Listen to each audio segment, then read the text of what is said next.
All right, ladies and gentlemen, we are back.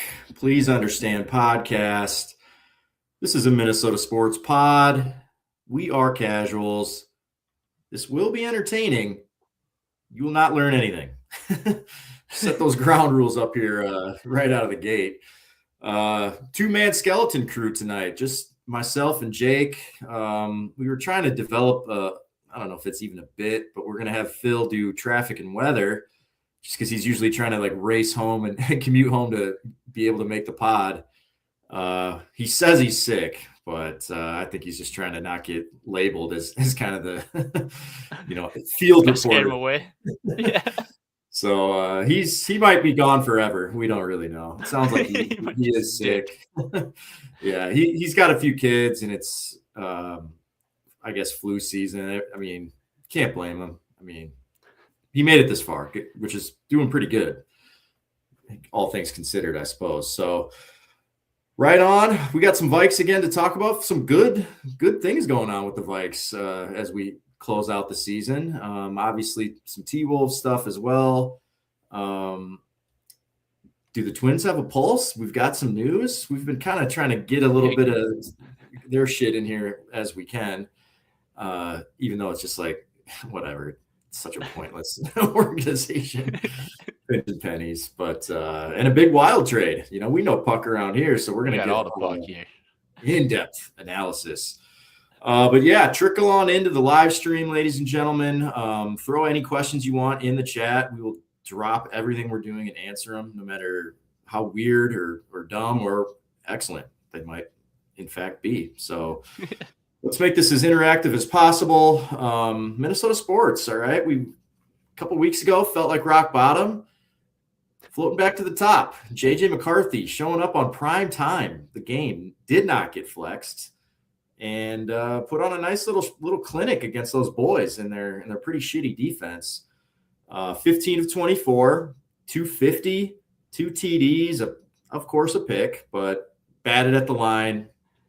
Who knows where that thing was actually heading.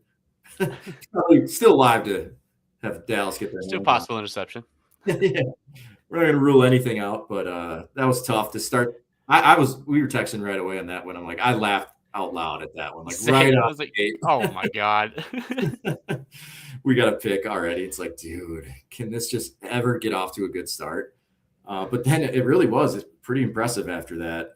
Also sprinkled in 4 carries for 15 yards and a TD with a gritty as well, which was to me like moment of the season almost. It was. It's huge. Not saying a lot. It's been a rough one. But just that little extra sauce on that gritty, because you see that every once in a while where like a team will do that like bootleg rollout. I think the Sheriff himself even executed that play in one of the best ones ever. Yeah, Jerry World, and just hilarious because he was on his horse hauling ass to still get it out there, and was like kind of still. I mean, it was like so open. Yeah, even he was able to get it done. But JJ like obviously has some athleticism. And sprinkled on a little gritty at the end, which I thought was just great. Like that's the stuff like you hear behind the scenes of just kind of the character of it, like just the competitor. He's all about ball, all about the guys. The leadership qualities, and then this. We'll get into the story that came out after about like he was told not to do it. I guess he did in practice, and it was just like a kind of a whole thing. Which to me, I love that shit. Like yeah, I was kind of the same way when I would play, and. It's to me almost more of like a old school, new school kind of thing where it's like, don't show up anybody and all that. It's like, dude, who cares? Stop them. You burn them like that. Yeah. Get out of your feelings for a kid that's had the worst possible year. I got no issue with him sprinkling on a little. Any bright spot we can get. Give us a little sauce, that as you're starting to get a little momentum. So, good effort from him. 2 in a row now. We were talking about that last week of just like how important it is just to keep playing consecutive weeks without getting injured. So, after a pretty disastrous beginning to his career, looking a little different now. A little more light at the end of the tunnel. Glass half full, you can kind of start to argue a few things. So when you're looking at these last couple weeks versus what we saw, out of the gates with JJ, and then kind of when he first came back from injury, like, are you seeing anything, like, what's standing out as being like different now than just the start of the season? Well, the defenses that he's facing helps a lot. Yeah. I'm not going to go and just crown him yet, but it's just, I feel like the play calling and the game plan is just dumbed down and simplified to what you need for a rookie quarterback.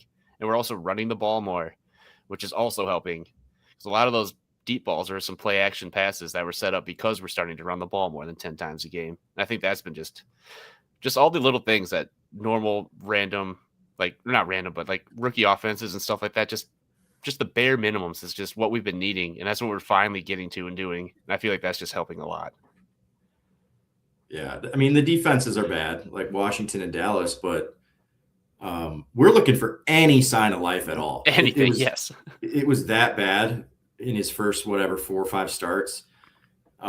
Aside from like a quarter here or there, which was in the clutch, which is like, all right. I mean, we're clinging to that for months. We're getting full games of good play instead of just drives of good plays.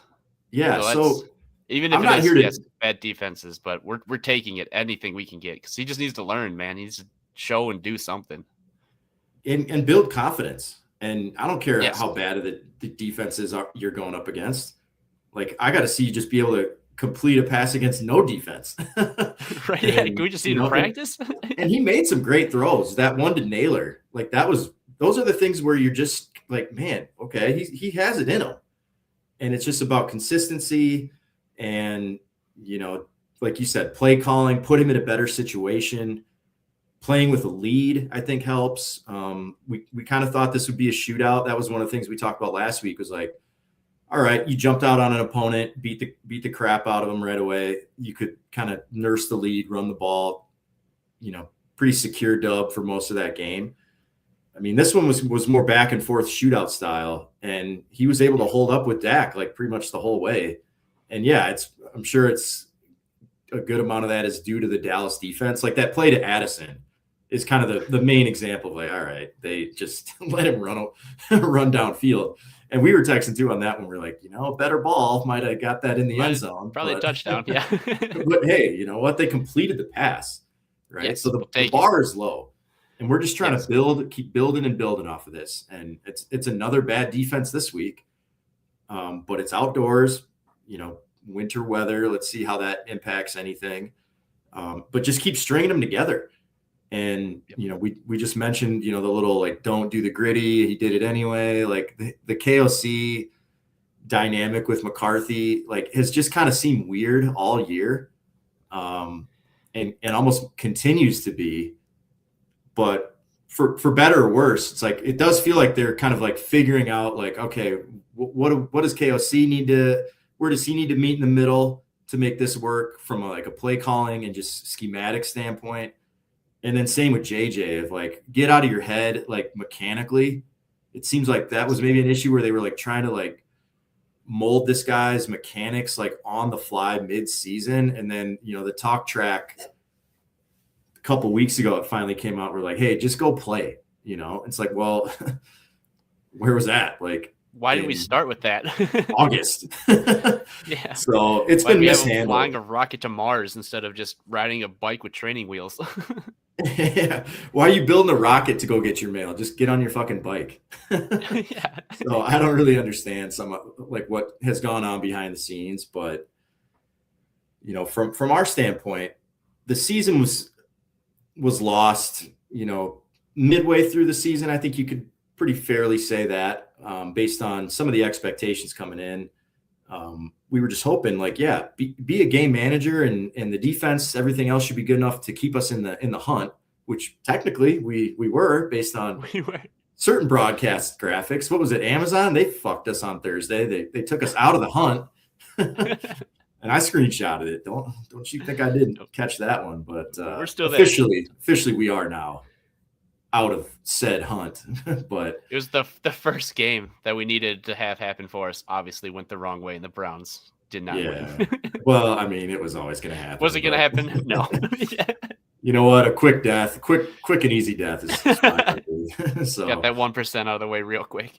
yeah. So I mean, we're just looking to just get anything out of this kid at this point, and you're starting to see it. It's snowballing a little bit, little more and more each week, and the production's there. I mean, going on the road in prime time against Dallas, 34-26, and all the other things you could say. It's like, I don't know that Kirk Cousins ever did that. Like, we always talked about his primetime shit, but like, Yeah, I feel like it counts for Minnesota something. prime time in general is just a horrible history. Exactly. And he showed up on a big stage and got it done. And I mean, Dallas desperately needed that game. That's the other part of this. Like, I know They your were defense playing sucks, absolutely but like, hard. Yep. we need, like, that was a playoff game for them, essentially.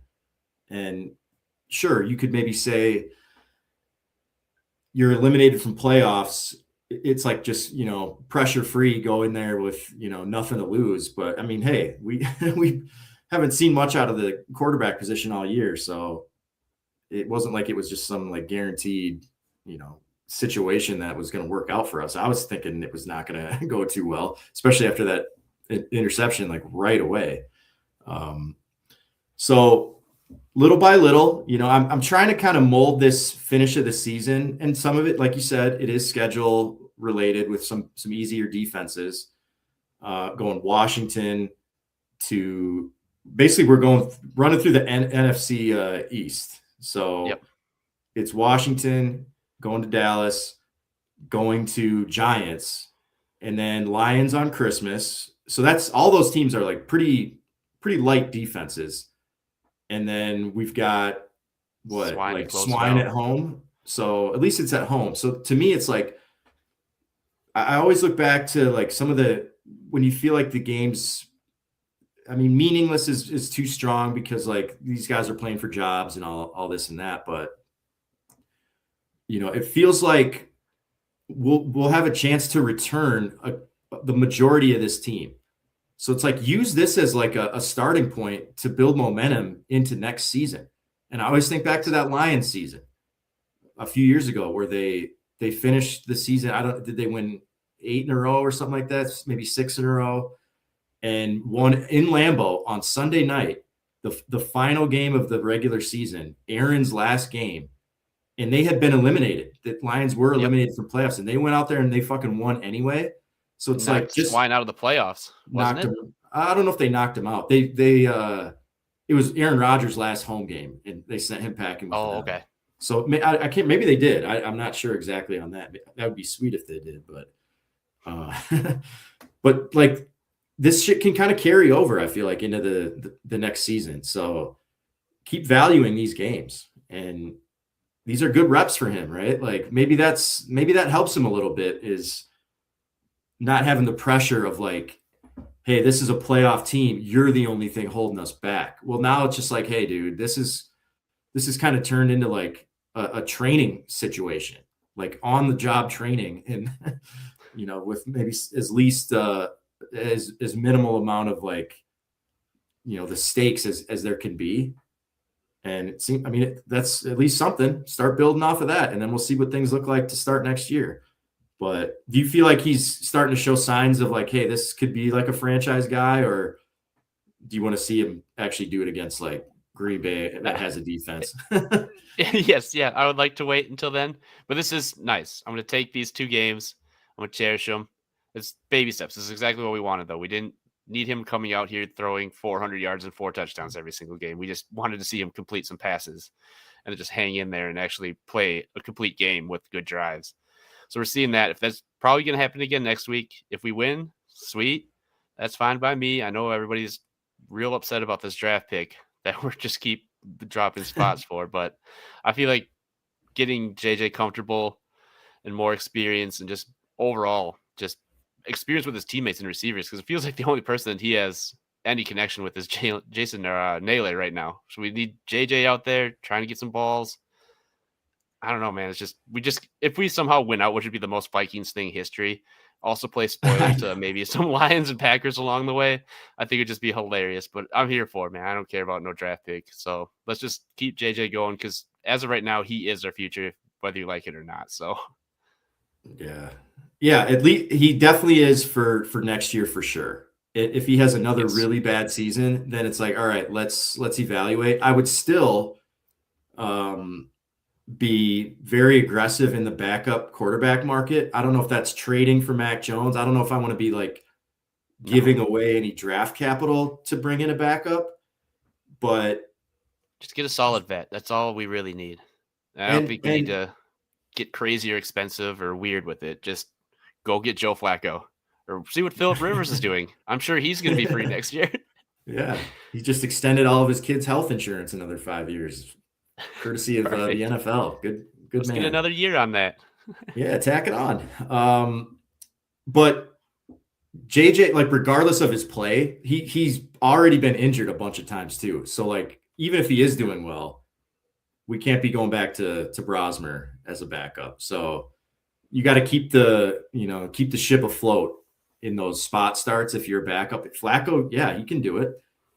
Manage the game, don't turn it over, and let your defense keep you in the game and win ugly until he comes back or JJ comes back. So we've got Phil clocking into the live chat here. He says, just a heads up, guys, coming in from live chat. Weather hit over 40 today and roads are looking just fine. So that's perfect. Reassuring here. Beautiful December day in Minnesota. Yeah, the sun was finally out. God bless America.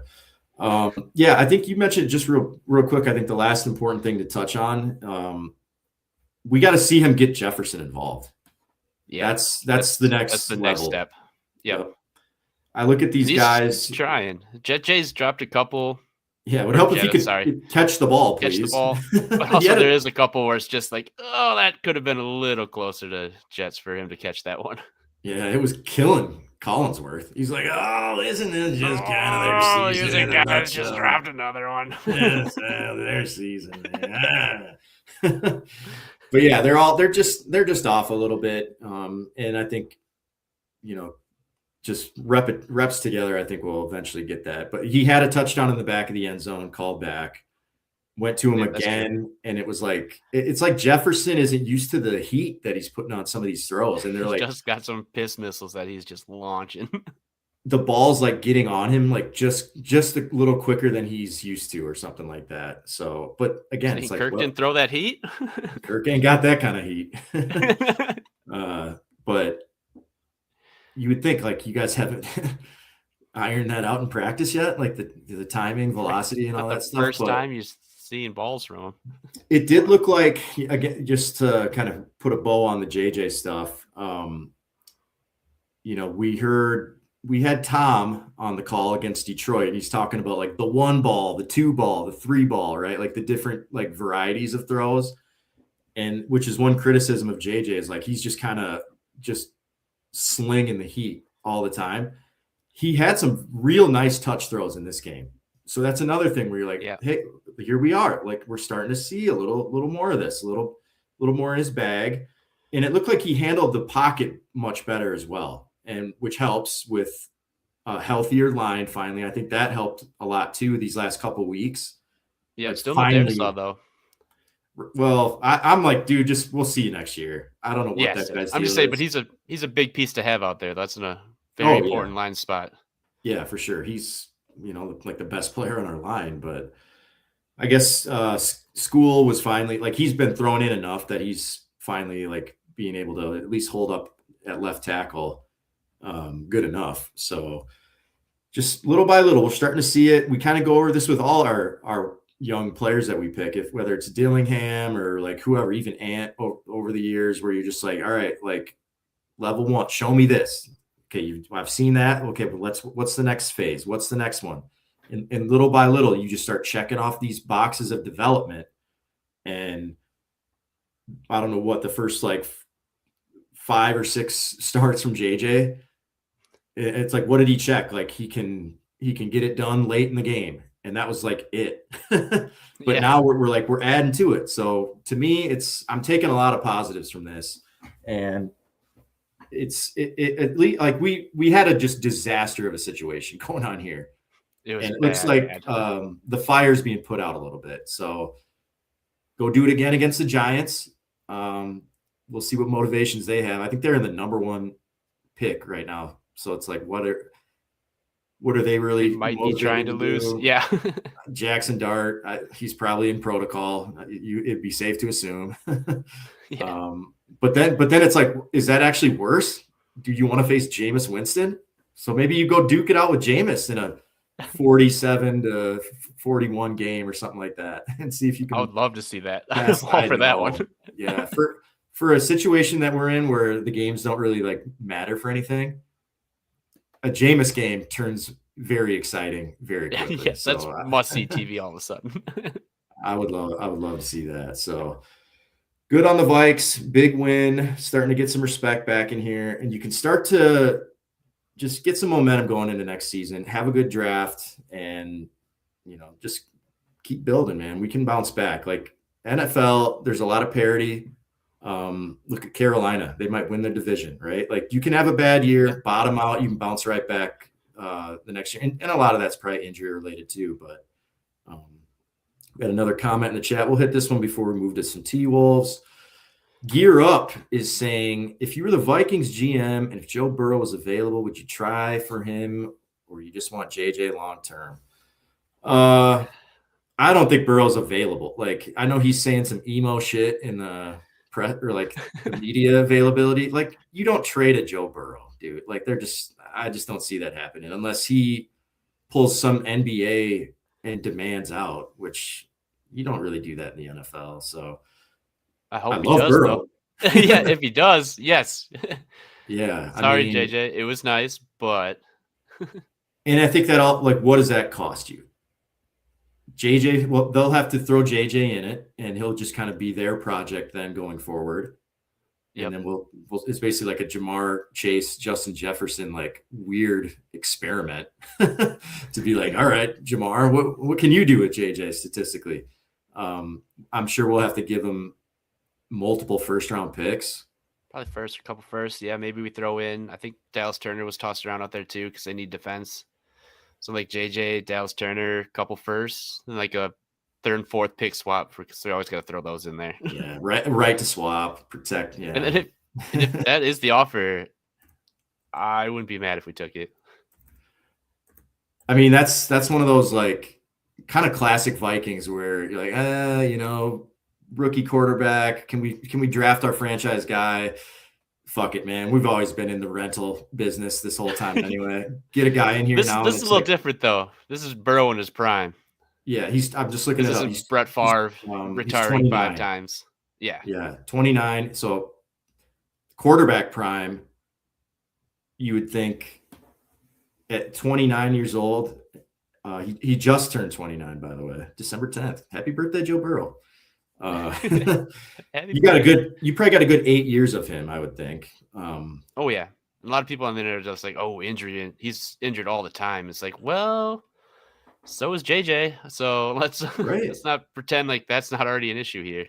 I know it's a little bit different, the size of the injuries and that stuff, but it's still like the injury history is still there for both of them. Mm-hmm. And Burrow was like the one dude that took Mahomes down. Like, I know Mahomes is going through it now. Like their whole outlook going forward is different, but like that was like in the peak of their powers. He was like the one guy to be able to take them down. And they've never really blocked for him. I'm sure that's part of the injuries. And it's almost like the way he's talking, like, remember when like Andrew Luck just retired because he was just getting it like beat up like every week. He's like, dude, this sucks. I don't want to be not having fun. This is not a good time. So I don't know what, like, I feel like maybe this is just him. Like, he'll air his frustrations. They'll come to an agreement on something. And like, I don't think losing sucks, man. It's just losing sucks. And he's not used to it. And it's like, but he was even criticizing his own play. So it's like, they've just been off, right? And he missed a huge chunk of the season. And again, yeah. So I mean, there's some risk to it, but I think from a Vikings vantage point, Yeah, for giving up first is a lot, but we keep fucking up our draft. So like whatever. I know what I'm getting in Burrow at least. So Yes, that's true. Be interesting to see how that develops. I get my sense is like this is just like your typical kind of internet chatter that there's nothing real to this. Like when was the last like mega quarterback that got traded? Like in their prime, like you said. I know there was that big like Russell Wilson went to Denver, but he was already getting up He's there. already been a little bit, yeah. So I wouldn't. It doesn't really happen. So I wouldn't anticipate it happening again. So, but yeah, I'd be listening. Be nice. Talking to him. Good win, Vikes. Way to bring some respect back upon the franchise. Let's pivot over to the T-Wolves. Couple days off, NBA Cup break in action for whatever their Elite Eight was. And so we had a few days off, and then Ant's on the injury report. Mike has been out. Both those guys missed our last two games. We play Memphis tomorrow night. So they were able to get a nice win on the road in Golden State. Curry returned. And then, got one out the mud against the Kings for our, 11th time playing them already. But, there was a lot of, the Bones, the Dillingham, all that stuff with the rotation. I think we talked about that last week. So Bones draws the start. But leading into that, where you're like, all of a sudden, we haven't played in 3 days, and all of a sudden we've got two guys now injured. It was like looking to me as if it was like, hey, let's just do a Rob Dillingham tryout, get him some minutes here, and see if this guy can do anything. And Bones starts, plays 5 minutes, and gets hurt. And so now you're just like, all right, these guys got to play. And he was real bad in that first half. Against Golden State, and Shannon was too. And then it's like finally those guys did make some plays, went on a nice run in the fourth, got a dub. Didn't really follow the game. Like we were playing simultaneously the Wolves and Vikes on Sunday night. So I was like, I'm not really trying to be living and dying with this Kings game. Like you kind of, like we were saying before we logged onto this, like all these Wolves games are the same. You punt the first half, don't really give a shit on defense, see how the chips fall. And then at some point in the second half, you lock in and get the dub. And that's kind of what happened against the Kings too. So, but the Bones Highland thing is interesting. We lost Nikhil. Is this going to be like the reclamation project? Our next version of that, where Nikhil is a first round pick too. And some of these guys just like take a little longer to develop, which would also be like your argument for being patient with Rob. Yeah. But the thing is, like, as they're taking time to develop, which is what we've seen with the guys we've found, they don't really hit until they get to another team. So it's like, how long are you going to wait? But man, Bones has been looking really good. He's productive. He's only 25. So yeah, he's still young. Like, he's I think the same age as TJ. So right. Yeah. Maybe younger. I should do another birthday check. But yeah, what are you liking from Bones? Yeah, we were kind of talking last week about that because I think we're starting to be fed up with Rob a little bit, but I think it's fine. I think he's doing everything we said that we wanted Rob to do. And he just fills in perfectly. He knows when to shoot, when not to shoot. He can get the ball up court. And he just facilitates the offense pretty nicely. And he keeps the pace, which is what we're trying to do all year, is play fast. And he can run up with the court, and he's doing fine with that. So I'm liking it. I'm loving the Bones minutes. They're not total atrocities. There's a couple spots here and there where you're just like, ooh, okay. I see why you've been on the bench for a while and get some did not plays. But overall, these last two games, first one he got hurt, but the second game he looked real good. I'm fine with keeping him in the starting lineup as long as Ant and Mike are out. But it sounds like Ant is questionable now. So we'll see if he comes back. Otherwise, I think Bones gets minutes off the bench for sure. Yeah, I think they've made a decision internally that Bones is playing, and Rob's minutes will kind of come and go based on how, like, who's in, who's out. But to me, the biggest difference between just Bones and Dillingham, Bones can actually make some fucking threes. Like anytime Rob shoots, I'm like, I just have no confidence it's going in. Like his shot does not look like the mechanics of it. He's kind of his momentum like takes him to the side. But Bones comes in with confidence. He's shooting. He's finishing at the rim too, digging in on defense. And, all the stuff you hear from other people that have like covered him or like he was on the Nuggets and Clippers, and it never really seemed like it was a matter of his talent and ability. It just seemed like there was a maturity issue with him for the longest time. And maybe he came into the league and a lot of guys probably feel the same way where like, you think your shit doesn't stink. You've been told you're so great your whole life. And all of a sudden I'm on the Denver Nuggets and it's like, I'm not the main guy. I got to like earn my minutes or I'm out of the rotation. How do you handle that? And same with the Clippers. And it sounded like he probably didn't do a good job of it. And by the way, he's also like a multi-millionaire, like 19 years old. I know I wouldn't be able to handle that. I'd probably fuck that up right away. So I hear you. Birthday checkup. Bones Highland, born September 14th, 2000. TJ, July 30th, 2000. So he is younger than Terrence. Wow. Okay. That's interesting.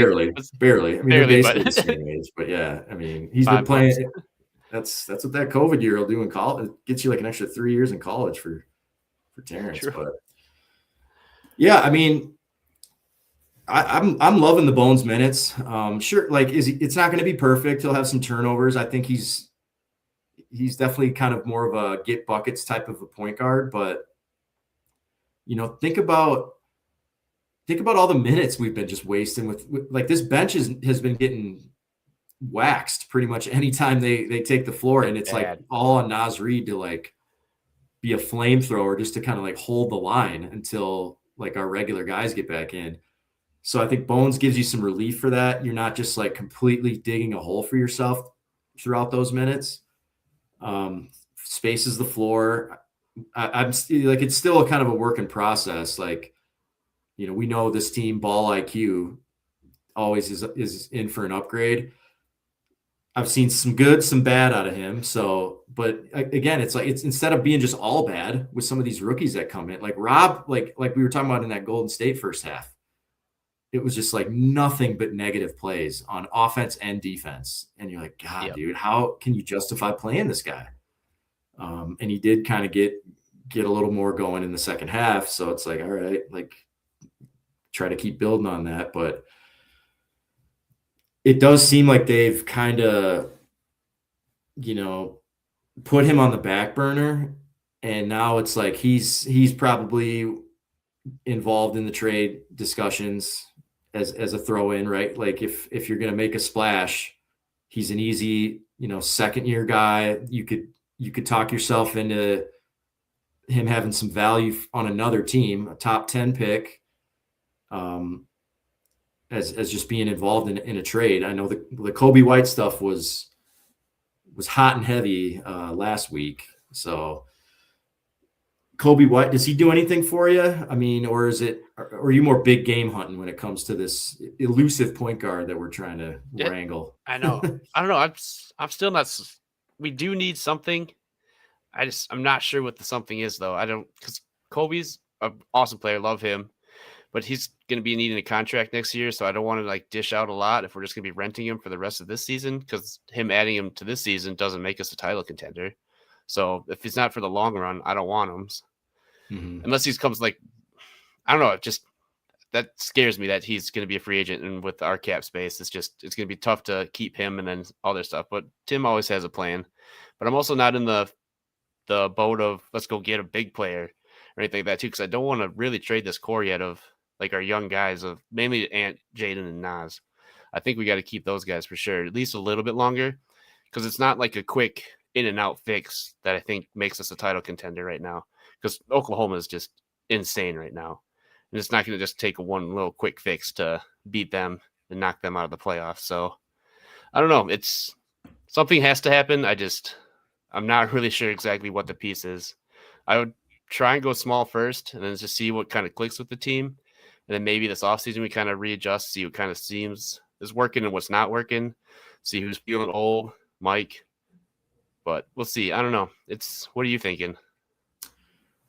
Well, I think this Bones thing is just extending the process where they're like, all right, let's throw him in here and let's see how we start looking for the next month. I don't think Finch is always a play it slow, be patient type of a guy, and I think Conley is the same. I think that's just kind of a like an organizational philosophy, and I think that's probably the way you should operate. Like you don't need to be making like these quick decisions about anything.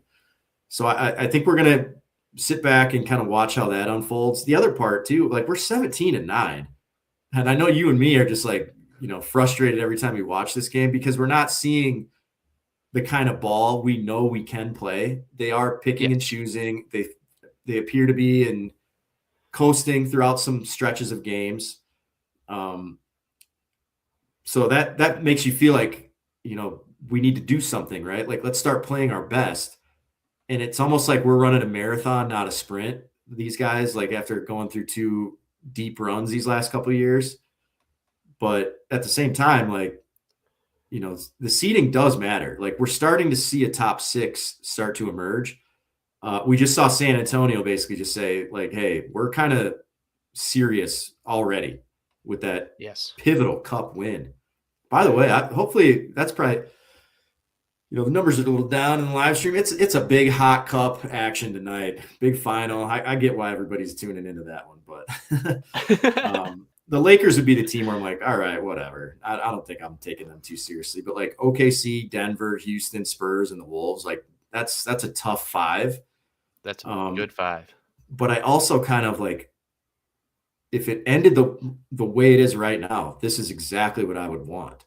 Like if the Lakers are going to be 3, we'll take a 3-6 against them again. We got Denver at the 2. We're on the opposite side of OKC and the freak show Spurs and like the Rockets, who are a very hungry team. And I'm interested to see when we how we match up against Houston. I don't think we've seen them yet this year.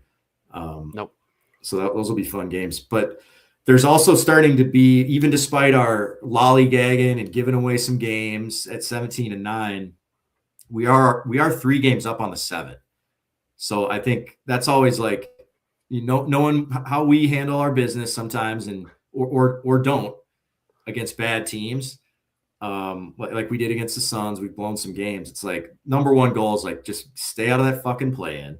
Okay, let's start with that, and we're getting a little cushion there as well. So from a trade standpoint, I mean, I think there's a lot of stuff getting reported. There's a Darius Garland thing today about like the Wolves would be interested in that.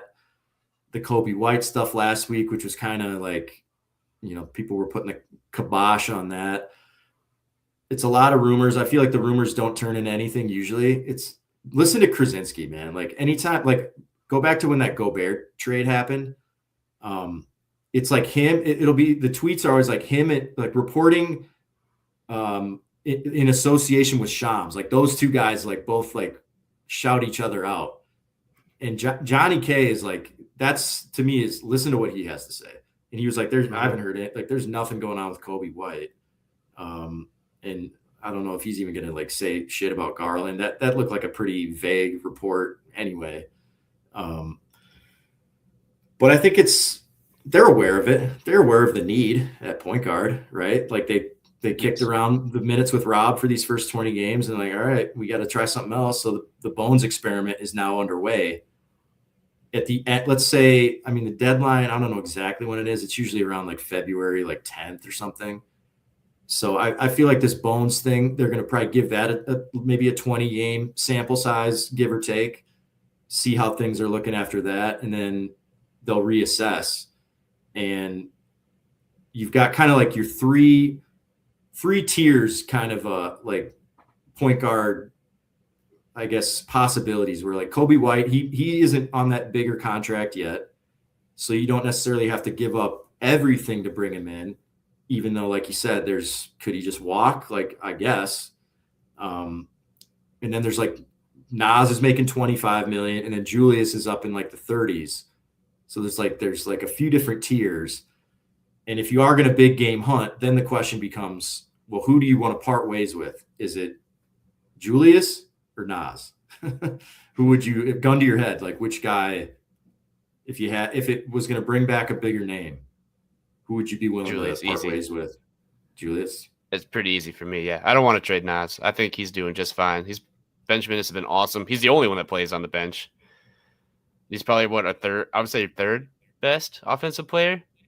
Right, I'd put him slightly ahead of Jaden just because Nas can go get his own shot and do his own bucket. But yeah, I don't know. Julius is obviously number 2, but I feel like we can get more for him, especially on the hot start he's been in this year. So I feel like it's got to be Julius is the one that's out there. We can keep our Nas, Jaden, and Ant core together as long as possible, hopefully. Yeah. And what are we going to do with all these beach towels if we get rid of Nas? Right? But Yeah, way too much invested in that. I agree, and I think just from a like dollar standpoint, if it's close, I'm not going to act like it's not worth a consideration up between the two. But like tiebreaker, give me the like cheaper guy, and I know it'll be like, well, we're going to be missing Julius's playmaking. It's like, well, you're going to replace that with a point guard. We're getting that, yeah, but we're getting the big dog point, the player. So that's who's going to replace that. So it's not like we're going to be skipping out on anything. And Nas, I think, would do a lot better with a point guard around here as well. So I think you're going to actually get more out of Nas pairing him with a top tier point guard. And Julius, I think, has kind of reshaped his image around the league. Like when we got him, like he's not the guy I thought we would get. I thought we'd be getting like a powder or quitter. Like I haven't really seen any of that. He was great in the playoffs. So I think like the perception of him around the league is higher than when we got him. And he's on a pretty good contract. Very nice contract. Yeah. So it's a nice little piece if we decide to go down that road. Yeah. And I think you said it earlier, like it's kind of hard to think they would do that mid-season. Yeah. I'd be surprised if they did it. Something I feel like would really have to go wrong, but unless it is like a Giannis or something like that. That'd be like then, the only way where it's like he's getting dealt now. It's either now or you're not going to get him, kind of a thing. Yeah, and if that ends up happening, just being in those conversations, like it's everybody's on the table except Ant, in my opinion. Oh yeah, definitely. Let's just do a Giannis birthday check while we're at it. Yeah, get that fired up. I did see somebody was reporting that I can't remember what betting site it was, but you couldn't bet Bucks 31. wins or Wolves wins. Like those are the only 2 teams you couldn't bet like the over under on for the season. He's like, is this the Giannis trade coming here soon? They took it off the bets. Interesting. Reckless speculation. Yeah, I love it. Yeah, so he just turned 31, so you're kind of going for like a 4-year window, 4-ish, maybe a little longer. And then you can just kind of figure it out after that, I guess. But yeah, I mean, I don't think anybody it's business at that point. It's like if you have a chance to get Giannis, like fuck it.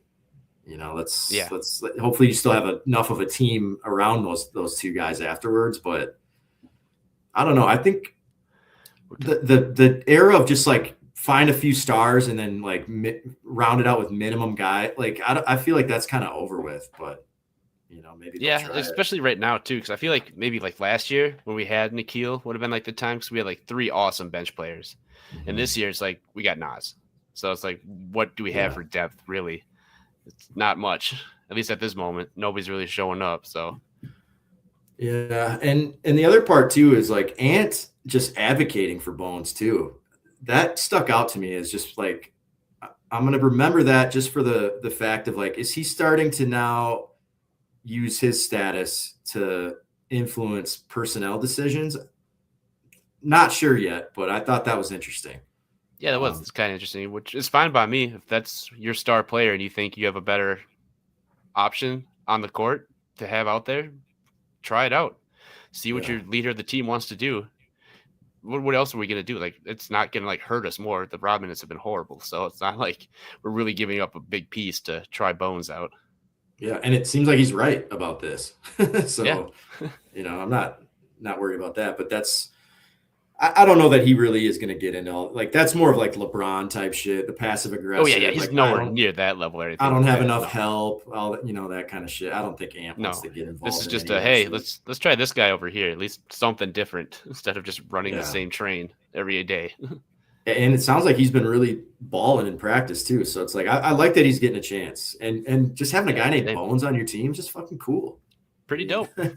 He's a fun player to watch, man. He's just kind of a the microwave style off the bench, like bucket getter. Yeah, like that's what I want. Yeah, and a good contrast from Mike, who they're going to still keep playing, and that's the guy who probably needs to lose minutes. And good luck getting Finch to ever do that, but like. If we're going to be playing Bones a good amount, Dante's in the starting lineup. Ant's kind of this like pseudo point guard. I'd rather give the Joe Ingles honorary 4 minutes to a developmental like Rob Dillingham situation than just have Mike Conley out there. And then if you get to playoffs and we haven't seen enough out of Rob, by all means, give Mike a few minutes. But we'll see it again Friday against OKC. Like Mike can't play in that matchup, so you got to play Rob. You got to play somebody else. Yeah, and we haven't mentioned Clark, but he's also awesome. So let's not just throw him under the bus and forget about him either. Yeah, he's just like, let me just do what's needed out here. Like I kind of just have him in there as like he'll be on. You need a center? I'll do it. I'll rebound. Yeah, if Finch will play me in crunch time. We did not see Bones play against OKC last time, so that's kind of what I'm looking at for the game on Friday. We got him at home. We're going to get a butthurt OKC team. Of course, they're coming out of that game complaining about not getting a foul on like a missed free throw that was like behind the fucking backboard. It's like, man, could you guys just be any less cunty about the way you play ball? Because everyone's just fucking fed up with this OKC nonsense. Getting every call, and then when they don't get 100% of them, they're just whining heading into the locker room. It's total disgrace of a team. I loved Wemby just taking it to him, and he kind of called them out for not being ethical, which I thought was fucking great. And he did kind of backtrack on that the next day, but like, hey, we know what you said. We know what you're talking about. Oh yeah, we heard it. It's out there. Pandora's box. It's open, baby. Yeah. Once the monkey's out of the bottle, he ain't going back in. We'll be probably breaking down that OKC game pretty in depth next week. Very excited for that one. Hopefully I would assume Ant he'll be playing in that one. That's why I'm like I wonder if they hold him out Wednesday, and just to make sure he's 100%, or do you want him playing, get a little rust off first, and then you're ready for OKC? Well, he's gonna get the rust off in the first quarter, no matter what. Yeah, he'll be getting them up. But yeah, excited for that one. All right, we got to get to some other items here as well. Minnesota Wild. We don't always get to these boys on this pod. Not the biggest hockey fans around here. Not to say that we're not supporting the squad, but man, big waves were made. When was that? Last Friday, I think. NHL community was like, this was like one of the biggest blockbuster trades they've seen in a long time. And the Wild are pushing their chips in. A lot of the folks I'm seeing on X in the hockey realm talking like, dude, this is like the Stanley Cup window is open. They are open for biz. So we traded for Quinn Hughes, who's like one of the apparently the best, if not the best, defensive player or defenseman in the NHL.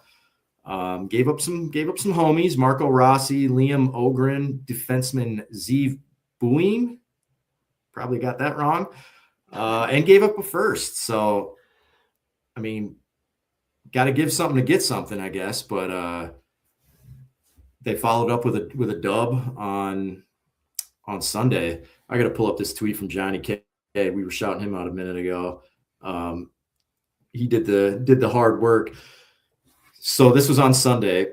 Kind of an incredible note from Stats Perform and Wolves PR maven Aaron Freeman. This is the first time since 2003 that the Wolves, Vikings, and Wild have all won on the same day. I saw that. That's amazing. 22 years. So I'll remember where we were. Thanks to Nine. I'll remember the day. Thanks to Bones Highland. But we've always gone back and forth and brought up like we haven't won a title and blah blah blah. We're clearly bigger Wolves, Vikings, and Twins fans, and it's like the team that will break this streak will be the Wild for sure. Oh, easily, yes. Not a doubt in my mind. Yeah, it just sucks because Wolves and Wild are just kind of like the same schedule, so it's like it's tough to follow both as hard 100% as you can. So you really just got to kind of choose one, and then someone's going to get the back seat. It just kind of sucks that it happened to be the Wild. Sorry, buddy, but basketball has been our sport since day one. Yeah, they're both winter sports. You got to pick your side early on. But Hazelman 44 in the comments. Best comparison I saw was getting Hughes was basically Green Bay getting Parsons level. Easy, bud. Minus the ACL, hopefully. I don't like the timing of that comment. But yes, I always like those. A lot of the basketball followers or football followers I have on X or people I follow will be like, "Can you put this in basketball terms or football terms?" This hockey trade, and it's like basically the Vikes would have got Myles Garrett for like Dallas Turner, Jordan Addison, a first-round pick. And it was, I can't remember one other player. It's like, oh, okay. So it's a pretty win-win for both sides then if you put it in that terms for me. Yeah, I mean, some of the, like, it sounds like we gave up some good young players. I think one of them we gave up a first. One of them was a former first. I was trying to think of like, what is NHL value of first? Like NFL, I think is the high, like a first in the NFL is the highest of value. Like people like you see big names get traded and it's like a third, something like that. Like no one is usually giving away first unless it's like a Parsons, something like that. In NBA, there's always like protections and stuff. And in NHL, like these dudes will get drafted and like fucking go from like I think Brock Faber went from like the Gopher was playing in like the NCAA tournament to the fucking NHL playoffs like a few months later. So like you can cash in those guys like pretty quick. So I think it is pretty valuable. So it was a haul. Of the four main sports, I think hockey probably has the second most value in their first round picks because basketball means nothing. Same with baseball too, because they just get a million picks too, unless you have one of the better ones. But I think those hockey picks are pretty valuable. Baseball, it's like, okay, I'll see you in 8 years. And then NBA, basketball, here's like, 8 first-round picks for one player. So, well, and OKC has them all, so it's like, what do these even mean? But it's cool. I think I'm going to end up watching more of this. Of course, like I think his first game was just like a full slate of like Wolves and Vikings, like everything being played that night. Yeah, there was the 3-win day. Yep. Ended up getting a goal too in his first game here, so that's right. Pretty nice to see success start right away. Because usually it's like, oh, maybe he's not as good as we thought. Yeah, he comes right in and makes a contribution. So it's like, all right, we don't have to worry about like, oh, did we overpay? Like what's going on here? Like, immediate impact, and that's what you're paying for. And already they're seeing the results. And I think I looked at this the other day when they made the trade, because again, we're not like following it as closely. It's like, dude, they're third in the West. So, and they're, not too far away from the top of the West. So like I think that's before he arrives. So, and their division is just like the Wolves division where it's OKC, Denver, us. I know. Get fucking rid of these divisions. Like, I think I've heard that too on some, like the Spitting Chicklets. That's like a barstool pod for NHL that is fucking hilarious. I do see a lot of their content, but I've seen other places where they're kind of like, we need to kind of go back to like different seeding for NHL playoffs here. I don't know if this is making. At least they're trying different stuff though throughout NHL. Yeah, unlike NBA, who's just been plain Jane the same thing for a while until we got the play-in, I guess. But they just, here we go. Divisions means nothing. 1 through 8. Let's get out there. Yeah, well, NBA, it's like, what tournament can we fucking come up with again? And how are we going to fix the All-Star game as the officiating is just completely rigged and everyone's fucking pissed? They're playing the Canucks right now, actually. So I might pop that on after this game or after this pod. Wild are third best team in the entire league and third in our division. Hazelman 44. Yes. That right to your point, right? Same thing as what we've been seeing with Denver and OKC. So Washington tonight, at Columbus Thursday, and then a back-to-back Saturday, Sunday versus Edmonton and Colorado. So there's a couple of big games. Or no, he was traded from Vancouver. I was thinking, I'm like, is he already getting a revenge game? But no. There are multiple cities in Canada, ladies and gentlemen. You heard it here first. Breaking news. So that'll be fun to watch. Good for them, man. Like, yes, you got to get out of the fucking first round. That's bare minimum after this situation. I think we can, like, that's just, I'm saying it. Everyone knows it, but let's just all be clear on that. Let's go to some Twins. That's the most puck we've talked in pod history, I think. So credit to us. Josh Bell. Does that do anything for you? 1 year, looks like a base salary of $5.5 million, making him our second highest paid player. I'm not sure exactly, but he's probably top. Wouldn't be surprised. 6. Yeah. There's a signing bonus and a buyout and all this and that. You've kind of clocked out, at least from fantasy baseball. So I don't know if you follow the league too much or know much about him, but I do. Yeah, I feel like at least back when I played, he was always either picked pretty high for a good season. He was always the waiver wire guy that just bounced around on 10 teams throughout the entire season. Yeah. But at this point in his career, for that contract, I didn't expect us to sign anybody. So I'm happy he's here. It's cool. Bring some decent power to the lineup. So I'm all for it. Give me Josh Bell all season, baby. Hey, we were trotting Mickey Gasper out there at first base. So right, yeah, it could be much worse. This is looking a little nicer.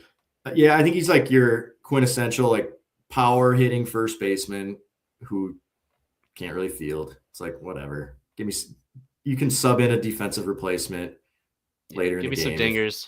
That's all we care about. Yeah. Give me something to see. They're obviously shopping on a budget as usual. So 5.5. Hazelman 44, if you're still in the chat. I know you're a ball knower. My thought was, God, we haven't signed anyone this early in like 2 years. It feels like we wait till late January or even later. Like when pitchers and catchers are reporting and we're like still waiting to see who's desperate and willing to take any small amount of money. So I guess they're at least trying to get out in front of it. The payroll, I think, is still pretty low. I think it's under 100 million as it stands right now. If you add, I guess 5.5, I don't know if that's including that. And then it sounds like they're going to try to, or they're going to have to sign a couple relief pitchers and at least put on a straight face of like, hey, we tried to get a bullpen here. So that'll be another maybe 10 or 15. So like, I think 110 or 115 is still like as low as they've been since like the Metrodome. So like, don't buy any of this propaganda that they're trying to push out that we're spending or something like that. So that ain't happening. This is a cheap year. This is budget. Keep the balance sheet tight. We're keeping our stars, like we said last week. What a great, that's a great article to see. And they're just going to hope the staff stays healthy. We should have a pretty decent staff. And then who are we going to call up throughout the year? That's what's going to keep me interested. Yep. Is the farm system going to turn? Is it going to pan out? And how quickly can they get up here? As much as like we hate the Twins, it's not like we hate the Twins. We hate what the ownership has made this team into. We love the Twins. Oh yeah. Like I always think about that throughout the summer, and I still watch this shit throughout the year. Not a lot on sometimes in the summer. So World Cup this year, we'll see. It's gonna be put to the test. Yeah, it'll be pushed to the back. You always think about like those, the turn of the century, those early 2000s, like the Mauer teams, like when Hunter and those guys first came up. Every night, that was like must-watch shit. I was watching the Twins every single game. And the ownership just pisses on their fans. They don't give a shit about us. They think we're fucking born yesterday. So to me, to get me to have interest, it's just like the farm system. Like who's coming up? Can these guys pan out? Walker Jenkins. Keishel last year kept me interested. I wanted to watch him play and he got injured a bunch, but Jock Jones, don't forget the homie Jock Jones. These boys hammering the chat. It's tough to keep up on in a 2-man skeleton crew. Bell's a solid power guy, potentially 30-40 homer guy, and a switch hitter. See, I always forget that he's a switch hitter. That's what fantasy does not show you. I didn't know Cal Raleigh was a switch hitter until just last year, casual as I am. Let me pull up Jay Bell's baseball reference. He was a pretty high draft pick. So it's like the pedigree's there. Yep. And you're right. Like I do remember that in fantasy some years where it would be like you're trying to catch that lightning in a bottle. Like, hey, Josh Bell, look, I saw last 2 days in a row, I saw on the bottom line, he hit a home run. Let me try to pick him up and slot him into utility or something.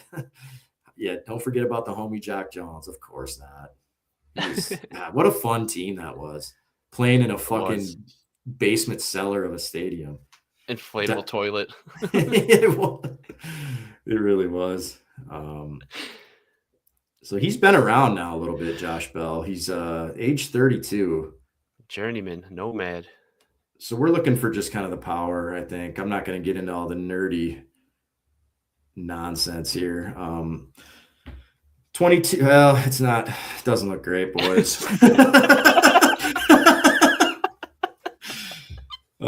Turns out it's bad. He's probably washed. He's no Ty France, we'll put it that way. But home runs last year, 22, I guess 22. It's the most he's had since actually this is looking it's a hard read because he's playing on like multiple teams every year. But 2020 or 2025 he had 22 jacks for the Nationals. So okay. 21 more than Mickey Gasper.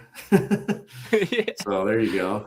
And if he was good, he wouldn't be playing here, guys. So let's also set that bar pretty low. This is like sadly becoming like. And if he starts hot, he'll be traded at the trade deadline. Yeah.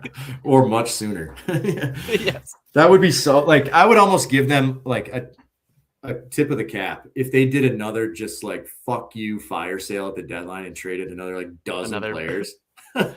Black Friday or whatever they called it. Well, I would be like, you know what, that's actually pretty funny. That's kind of tight. Yeah, this is hilarious. But the Twins, we're the last stop like before you're out of this league. Like you can still make a little, like we'll pay you a little bit, but this is kind of the last gig before you're out of here. And we haven't had a first baseman, it feels like, in a while. So they're like, well, we'll throw this guy in here and see if he can hit some jacks. Like, is this reeking of like Joey Gallo type shit? I mean, a little bit. Kind of feels like it's like this guy's going to be DFA'd by, mid-June or something like that. And 4th of July, yeah. But you never know. I mean, do we even give him credit for making the effort? I don't know if like a 1 year $5.5 million is getting me to fucking give them any credit. So I'm just not until you start like get that payroll up to 150 and I'll acknowledge that you're giving a shit. Until then, like they might luck into a competitive season. Just like it's not like devoid of talent. Like they've got a staff. We'll see about the young guys. But it's hard to just be like all in and super like excited about the team, just knowing how they run the organization. So, but got to get a couple Josh Bell takes off. All right, we're a little over the hour here, fellas. Appreciate the interaction in the live chat. Little Burrow, little Josh Bell, little Puck, little this, little that. Nice. Shout outs, you got any, or do you just want to go watch some Yeah, Puck? I got one. I wanted to shout out Will Reichert going into Aubrey's house and shaking him up a little bit, missing kicks. Well, he just out there just nutting all his. Love Will, man. He's by far my favorite player on the team. Sorry, Justin Jefferson, but Will's my boy, and he came in hot into the number one kicker's house and just showed him up. Love to see it. Put Aubrey in a body bag, just making that. It wasn't really like I guess you could say it was a clinching kick, but hey, no doubt, no pressure. He had the Carmelo 3 to the head. Yeah, as he made it. I saw that was sick. Kicker swag. All right, let's go. That's new. Love it. You're not going to find any more kicker appreciation than on this pod. Like we've gone through it as a fan base for so Yes, we long, have. and to finally have like a solid kicker that we should have for a long time, man, it just feels good. Hopefully one day he can make one of these in playoffs. We'll see. We'll see. Check that box. That's the next one. Yeah. Here we go. One last one. Josh Bell, third highest player on the current roster behind Pablo. We'll see. I think there's still arbitration nonsense being shaken out with some of these other guys, but yeah, that's so you're joking about it, but it's like, you know what, might be true. Oh shit, he is. Okay, tight. We'll see. We'll see about that. I'm trying to think of shout outs. I don't know if I've got any other than I just want to just mention we're ready, man. PGA Tour. And then I looked it up and I'm like, fuck, it doesn't start till like mid-January this year. And I'm really going to be hating a couple that. weeks. It takes like 10 days of snow. And I'm like, God, I need golf. I need golf season. I need it all. Yes. But I guess I'll shout out our guy, Sung J M. Got a real big scare this past week that he was going to be switching over to the Live Tour. And luckily that is not true. Him and Siwoo Kim are staying home, thank God. So a couple of our boys. Somebody out there on the Ironheads with some sort of propaganda, just fake news campaign. I do not appreciate that whatsoever. No, do better. Not guys. Need that heart attack Friday morning. Oh man, thank God. That was a terrifying moment. So that was happy to have him back on tour playing literally every week. We need him. We need it. Need him out there. All right, gang. Good pod. Way to go, JJ McCarthy. Let's get a dub against these Thunder. Let's put them on a little losing streak. How about that? Come on. Feeling pretty good about that. So we'll be back next week to break down some additional ball, and I'm gonna go watch some puck. I think, man, we got a fired up cup contender in town. I ain't talking about that bullshit NBA cup. Going for the real cup, the real big cup. All right, gang. Bless up. We will catch you guys all next week. Peace.